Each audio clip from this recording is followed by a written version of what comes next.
Let me show you something. Let me show you something. Umuntu omnyama uyafihlelwa ngemali, financial literacy, because once you know imali, uyingozi. This is you. This is iy'mali zakho. This is iy'mali zakho, right? This is you. Ngiyo-investor. Thatha iy'mali uyise ebhenki. You give ibhenki imali, right? In form of investment. You're investing for the future of your children. That's what you're saying. And then ibhenki says, no man, lelo, this is ulelo. Lelo sinemali sifuna ukuboleka. Ulelo is like, yes, give me the money ngithenge imoto. This is ulelo borrowing imali from e-bank. Ulelo usenemali. And then ulelo has to pay back imali. Finally kuhlangana imali. Ulelo sekumele akhokhele i-bank. Yakhokha ulelo. Uyakhokha. And then phela ulelo kumele akhokhe ne-interest angithi. Boom. Tholi interest ibhenki isiningi imali. Now this is you.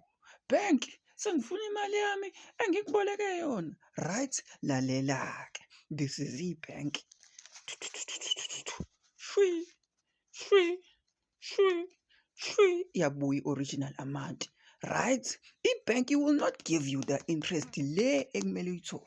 Ibhenki will give you this. Interest.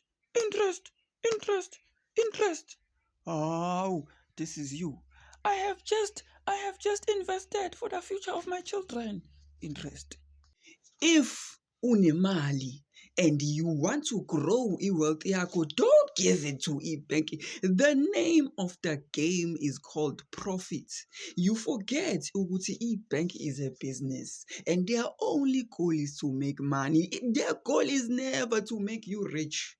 Understand ukuthi if kukhona imali oyitholayo, if kukhona isamba esifikayo, invest kuma-government bonds, invest kuma-Bitcoin, invest kwi-property, invest kuma-business, izinto that will generate i-profit, izinto that will grow.